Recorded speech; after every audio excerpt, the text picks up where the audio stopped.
प्रेम से बोलिए शीतला माता की जय। नमस्कार भक्तगण, शीतला माता की कृपा आप सभी पर बनी रहे। आज हम श्रवण करेंगे शीतला सप्तमी की पावन कथा का। चैत्र मास कृष्ण पक्ष की सप्तमी तिथि को शीतला सप्तमी के नाम से जाना जाता है। इस दिन माता शीतला की पूजा होती है। फिर अगले दिन यानी शीतला अष्टमी यानी बसौड़ा पर्व मनाया जाता है। धार्मिक दृष्टि से इस दिन का खास महत्व माना गया है। इस बार शीतला सप्तमी 21 मार्च 2025 दिन शुक्रवार को मनाई जाएगी। वहीं शीतला अष्टमी 22 मार्च दिन शनिवार को मनाई जाएगी। इस दिन शीतला माता को बासी भोजन का भोग लगाने की परंपरा है। धार्मिक मान्यताओं के अनुसार शीतला माता की पूजा से महामारियों से रक्षा होती है। कहते हैं जो व्यक्ति शीतला सप्तमी पर व्रत रखकर माता शीतला की विधि विधान से पूजा करता है, उसे चेचक, बुखार, फोड़े, फुंसी और आंखों से जुड़ी समस्याओं से छुटकारा मिल जाता है। तो आइए शीतला सप्तमी के व्रत के दिन सुनते हैं माँ शीतला की यह पावन कथा। एक बार प्रेम से बोलिए माता शीतला की जय। पौराणिक कथा के अनुसार एक राजा के इकलौते पुत्र को एक बार शीतला यानी चेचक माता निकली थी। उसी राज्य में एक काछी पुत्र को भी चेचक निकली हुई थी।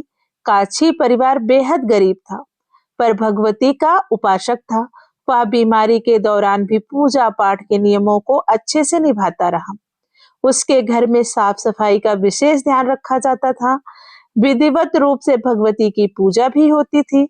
उस घर में नमक खाने पर पाबंदी थी। यहाँ तक कि सब्जी छौंक भी नहीं लगता था और ना ही ज्यादा भुनी तली चीजें खाते थे। काछी गर्म वस्तु का सेवन स्वयं भी नहीं करता था और ना ही शीतला वाले लड़के को देता था जिसे शीतला माता निकली थी। इस तरह नियमों के पालन से उसका पुत्र बहुत जल्दी ठीक हो गया। और उधर राजा ने भगवती के मंडप में सतचंडी का पाठ शुरू कर दिया था। रोज हवन और बलिदान होते थे। राजपुरोहित भी भगवती के पूजन में निमग्न रहते थे। राजकुमार के शीतला होने के बावजूद राजमहल में रोज कढ़ाई चढ़ती थी। तरह तरह के गर्म स्वादिष्ट पकवान बनते थे।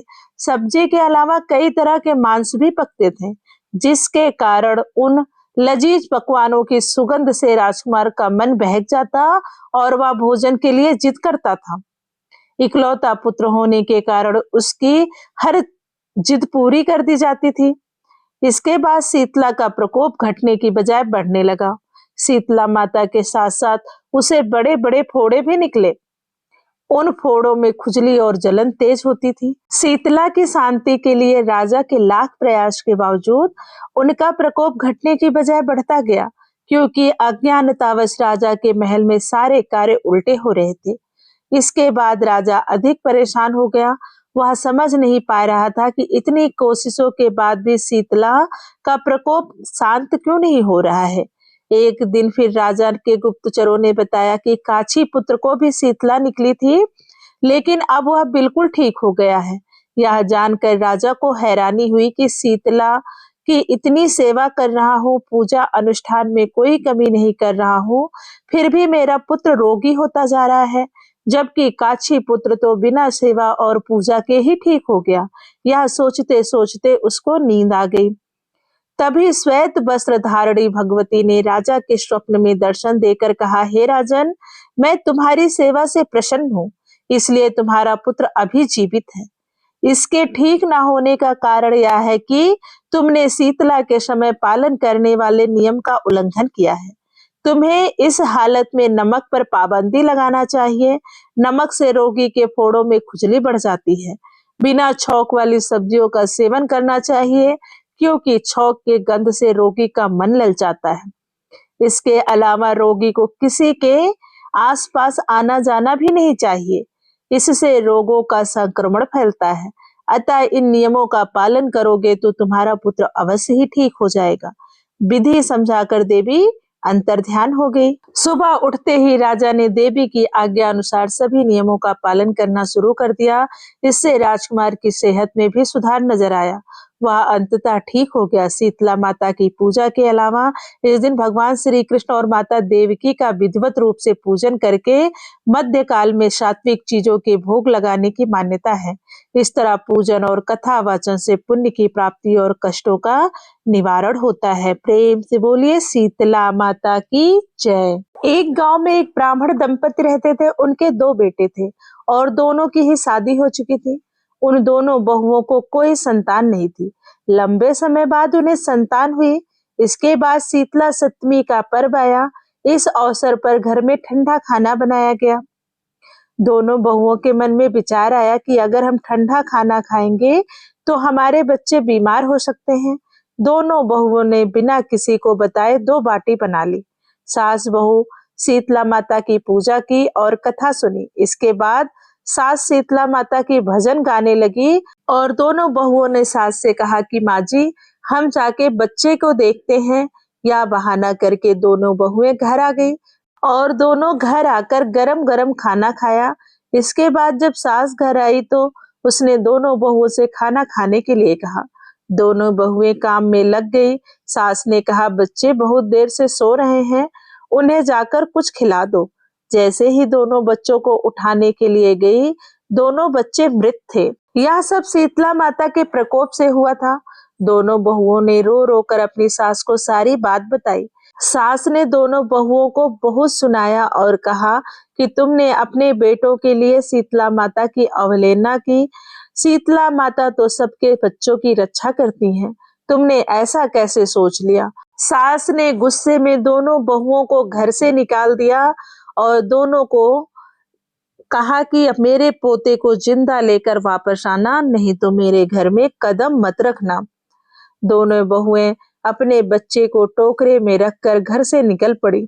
जाते जाते रास्ते में एक जीर्ण वृक्ष आया जो खेजड़ी का वृक्ष था। इसके नीचे 2 बहनें बैठी थी जिनका नाम ओरी और शीतला था। दोनों के बालों में जू थी। बहुएं काफी थक गई थी, वह भी उसी वृक्ष के नीचे जाकर बैठ गई। इसके बाद दोनों ने ओरी और शीतला के सिर से बहुत सारी जुएं निकाली। जुओं के निकल जाने पर उन्हें काफी अच्छा अनुभव हुआ। दोनों बहनों ने कहा कि आज मैंने अपने मस्तक में शीलता का अनुभव किया है। कहा, तुम दोनों ने हमारे मस्तक को शीतल और ठंडा किया है, वैसे ही तुम्हें पेट की शांति मिले। दोनों बहुओं ने कहा कि पेट का दिया हुआ ही लेकर हम मारी मारी भटकती हैं, परंतु शीतला माता के दर्शन हुए नहीं। इतने में शीतला माता बोल उठी कि तुम दोनों दुष्ट हो, दुराचारणी हो, तुम्हारा मुंह तो देखने लायक ही नहीं है। शीतला सप्तमी के दिन ठंडा भोजन करने के बदले तुमने दोनों ने गरम गरम खाना खाया है। इतना सुनते ही दोनों बहुओं ने शीतला माता को पहचान लिया। दोनों माता शीतला से वंदना करने लगी। दोनों ने कहा, माता हमें माफ कर दो, हमने अनजाने में भोजन कर लिया है। हम दोनों आपके प्रभाव से वंचित थे, हम दोनों को माफ कर दो। हम दोनों फिर से कभी ऐसा कोई काम नहीं करेंगे। उन देवरानी जेठानी की बातें सुनकर माता शीतला को उन पर तरस आ गया और उन्होंने दोनों बच्चों को जिंदा कर दिया। इसके बाद दोनों बहुएं अपने बेटे को लेकर घर लौट आई और उन्होंने बताया कि उन्हें शीतला माता के दर्शन हुए थे। दोनों का धूमधाम से स्वागत करके गांव में प्रवेश कराया। बहुओं ने कहा, हम गांव में शीतला माता के मंदिर का निर्माण करवाएंगे और चैत्र महीने में शीतला सप्तमी के दिन सिर्फ ठंडा खाना ही खाएंगे। प्रेम से बोलिए शीतला माता की जय। एक बार शीतला माता ने सोचा कि चलो आज देखो कि धरती पर मेरी पूजा कौन करता है, कौन मुझे मानता है। यही सोचकर शीतला माता धरती पर राजस्थान के डोगरी गांव में गई और देखा कि इस गांव में मेरा मंदिर नहीं है और न ही मेरी पूजा होती है। माता शीतला गांव की गलियों में घूम रही थी, तभी एक मकान के ऊपर से किसी ने चावल का उबला पानी यानी मांड नीचे फेंका। वह उबलता हुआ पानी शीतला माता के ऊपर गिरा, जिससे शीतला माता के शरीर में फफोले पड़ गए, अर्थात माँ के शरीर में छाले पड़ गए। शीतला माता के पूरे शरीर में जलन होने लगी। शीतला माता गांव में इधर उधर भाग भाग के चिल्लाने लगी, अरे मैं जल गई, मेरा शरीर तप रहा है, जल रहा है, कोई मेरी सहायता करो। लेकिन उस गांव में किसी ने शीतला माता की सहायता नहीं की। वहीं अपने घर के बाहर एक कुम्हारन महिला बैठी थी। उस कुम्हारन ने देखा कि अरे, यह बूढ़ी माई तो बहुत जल गई हैं। इनके पूरे शरीर में तपन है, इनके पूरे शरीर में फफोले पड़ गए हैं। यह तपन सहन नहीं कर पा रही हैं। तब उस कुम्हारन ने कहा, हे माँ, तू यहाँ आकर बैठ जा, मैं तेरे शरीर के ऊपर ठंडा पानी डालती हूँ। कुम्हारन ने उस बूढ़ी माई पर खूब ठंडा पानी डाला और बोली, माँ, मेरे घर में रात की बनी हुई रबड़ी रखी है, थोड़ा दही भी है, तू दही रबड़ी खा ले। जब बूढ़ी माई ने ठंडी ज्वार के आटे की रबड़ी और दही खाई तो उसके शरीर को ठंडक मिली। उस कुम्हारन ने कहा, आ माँ, बैठ जा, तेरे सर के बाल बहुत बिखरे हैं, ला मैं तेरी चोटी गूंथ देती हूँ। और कुम्हारन माई की चोटी गूंथने हेतु कंघी बालों में करती रही। अचानक कुम्हारन की नजर उस बूढ़ी माई के सिर पर पड़ी तो कुम्हारन ने देखा कि एक आंख बालों के अंदर छुपी है। यह देखकर वह कुम्हारन डर के मारे घबरा कर भागने लगी। तभी उस बूढ़ी माई ने कहा, रुक जा बेटी, तू डर मत, मैं कोई भूत प्रेत नहीं हूँ, मैं शीतला देवी हूँ।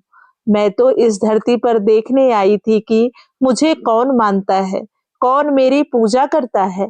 इतना कहकर माता चार भुजा वाली हीरे जवाहरात के आभूषण पहने हुए, सिर पर स्वर्ण मुकुट धारण किए हुए अपने असली रूप में प्रकट हो गई। माता के दर्शन कर कुम्हारन सोचने लगी कि अब मैं गरीब इन माता को कहाँ बिठाऊं। तब माता बोली, हे बेटी, तुम किस सोच में पड़ गई। तब उस कुम्हारन ने हाथ जोड़कर आंखों में आंसू बहते हुए कहा, हे माँ, मेरे घर में चारों तरफ दरिद्रता बिखरी हुई है, मैं आपको कहाँ बिठाऊं। मेरे घर में ना तो चौकी है, ना बैठने का आसन ही है।